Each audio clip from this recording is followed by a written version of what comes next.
안녕하세요, 혜리입니다.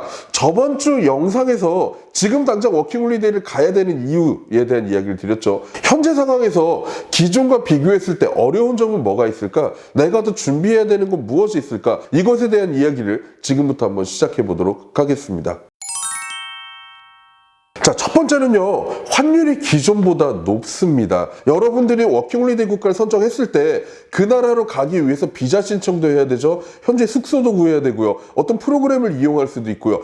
굉장히 준비해야 되는 비용들이 많아요. 그 비용은 여러분들이 한국에서 준비를 해야죠. 근데 환율이 과거보다 10% 이상 올랐기 때문에 여러분들은 예전보다 준비해야 되는 비용이 10% 이상 늘었다고 보는 게 맞을 것 같습니다. 두 번째 역시 비용에 대한 이야기인데요. 여러분 출국하려면 반드시 뭐 타고 가야 돼요? 비행기 타고 가야 되겠죠. 가면 어디 살아요?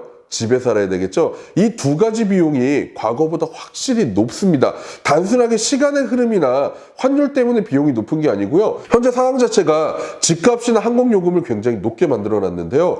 코로나 이후에 항공편들이 다니기 시작하지만 아직도 코로나 이전과 비교했을 때는 항공 자체가 굉장히 적어요. 그렇다 보니까 항공료가 굉장히 높아졌죠. 과거 같은 왕복 80만 원, 90만 원이면 끌었던 비행기들이 지금은 어때요? 왕복해서 120, 130만 원씩 줘야 되는 그런 일들도 발생하고요. 또한 우리와 마찬가지지만 집값이 어떻게 됐죠? 굉장히 많이 올랐죠. 정말 많이 올랐습니다. 우리가 현지에서 살아야 되는 집이 월세가 굉장히 높아졌다는 거예요. 코로나 이후에 많은 사람들이 이제 일부 시간만큼은 집에서 일을 하기 시작합니다. 그렇다 보니까 시장 자체에 집들이 과거보다 적어졌다는 그런 이유가 있어요. 그러면은 집값도 높아지고 집 자체도 적어졌기 때문에 집값 상승률은 더더 높아질 수 있다는 겁니다. 여러분이 항공료 그리고 높아지는 집세에 대한 대비를 분명히 하셔야 될 것 같습니다. 한국인이 과거에 비해서 정말 없어졌습니다. 한국인이 없기 때문에 외국에 온 것 같은 느낌도 들 수 있고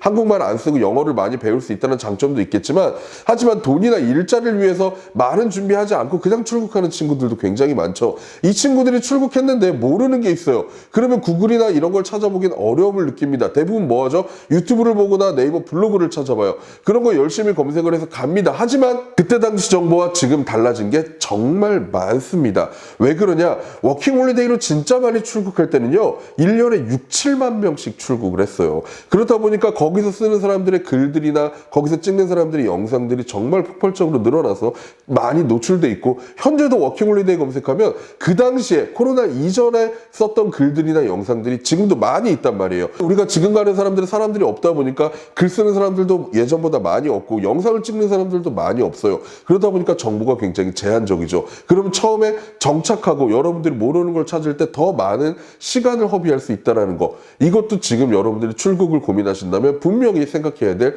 단점인 것 같습니다. 출국을 한다면 기본적으로 여러분들이 지금 말한 내용들은 생각을 하셔야 될 것 같습니다. 그리고 나서 나는 출국하는데 이 정도는 문제가 되지 않는다라고 생각하신다면 지금이라도 바로 여러분 출국 준비를 하시기 바랍니다. 새로운 내용들은 언제든지 여러분 업데이트 해드릴 테니까 잊지 마시고 구독과 알림 설정 꼭 해두시기 바랍니다. 지금까지 혜리였습니다. 감사합니다.